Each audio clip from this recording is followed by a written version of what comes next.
Well, it's time to check in with America's money maven, Vicki Brackens. Vicki is the president of Brackens Financial Solutions Network, LLC, and a registered representative of Lincoln Financial Advisors Corp. Member SIPC. Good morning, Vicki.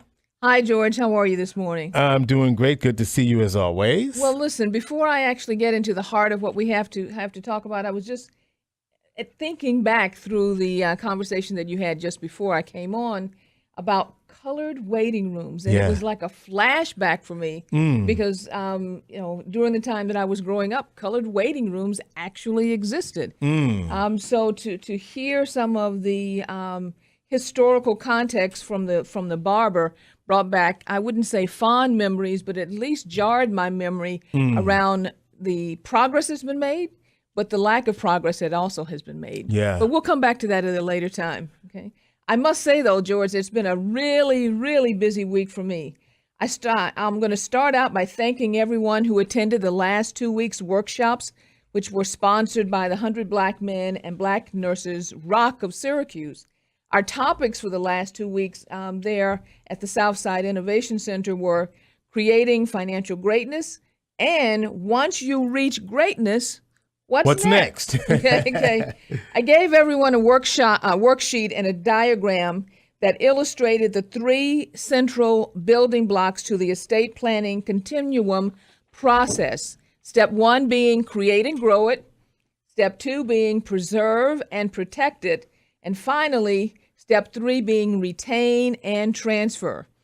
Key to that diagram was an understanding that the steps are interdependent. A lot of times we think they are sequential, right, but they actually require at times simultaneous action. Now, George, you were there. Yeah, I was there. Okay, and you used the worksheet, right? I sure did. Okay, to illustrate the key points of our discussion.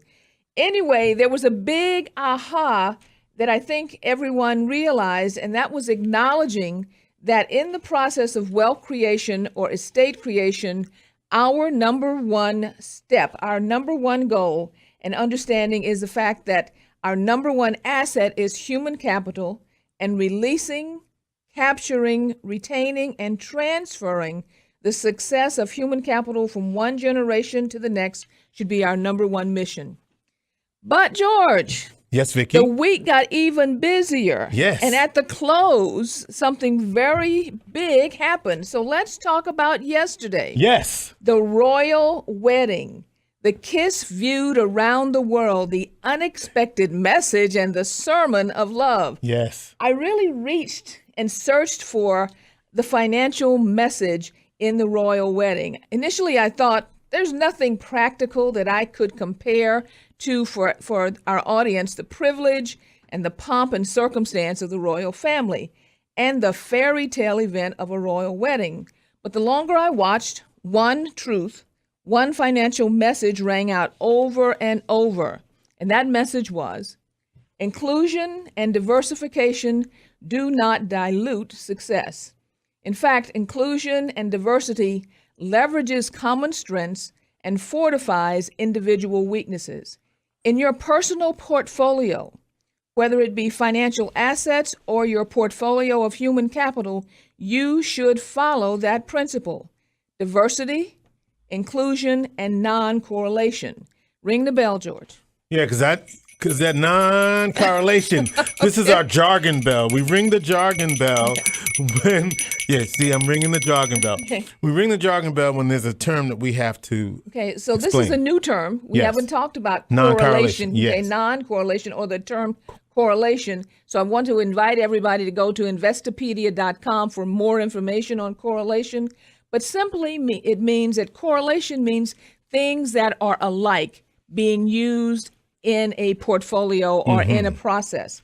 In the classic definition of wealth creation, diversification means strength through variety. And each component of a portfolio, if each component of a portfolio does the same thing, then the portfolio is no stronger than any one component. Let's say it's like a baseball team that has all pitchers, or a basketball has all guards. Sometimes we ran into that at SU. If each piece does something different, then the whole can be greater than the sum of its parts. What do we mean by stronger or better portfolio? We measure better investment results in the terms of returns and risk. So for a detailed understanding of diversification and correlation, I recommend that you read Understanding Diversification and Correlation by Stephen Bloomfield, which we will put a link on the homepage here for inspiration for the nation. So as we look at the first building block in the estate planning wealth creation continuum, that's a long title. Yes. Never forget the need for diversification, inclusion, and non-correlation.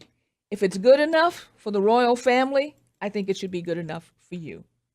As a reminder to everyone also, we're running a contest for the design and logo to use in our campaign, Zero, no more. No more. Zero, no more is our pledge that we're all taking to the next generation, a pledge that we will not start life, and they will never start life again with zero assets in their lives. The first prize designer will win $150 and the publication and use of their design in the campaign.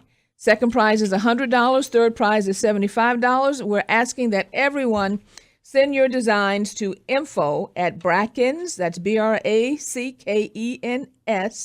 FSN, FrankSamNancy.com. Please send that in a PDF file. And next week, George, we will start our conversation about the race. The race. And how the concept, the idea of zero no more was born. With that, I wish everyone a great week and say, our plate is full. Full. Vicki Brackens is the president of Brackens Financial Solutions Network, LLC, and a registered representative of Lincoln Financial Advisors Corp. Member, SIPC. Vicki, before you go, Vicki, Okay. I have one quick thing to ask you. So what did you think about the royal wedding? And aside from the money piece, what'd you think? Well, I was, let's say it this way. When you become the member of an institution Yes.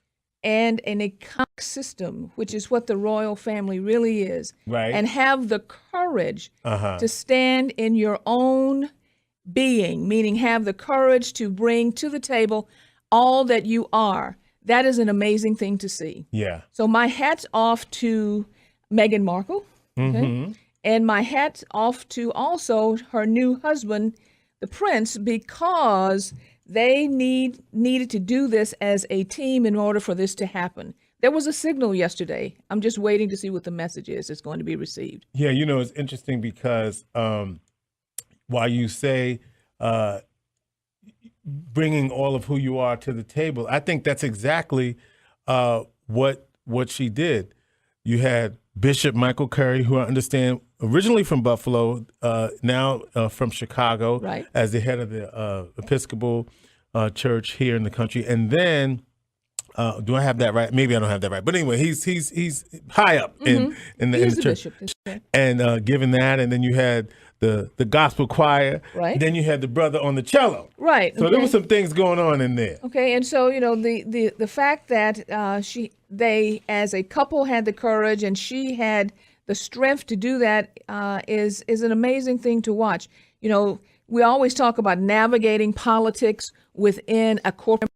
That is a corporate environment. Okay? Yeah. It's not just a family. That is a corporate environment. So we all were taught a lesson yesterday on how to bring our fullness. All right, Vicki Brackens, once again, Vicki Brackens, Brackens Financial Solutions Network, LLC, registered representative of Lincoln Financial Advisors Corp. Member, SIPC.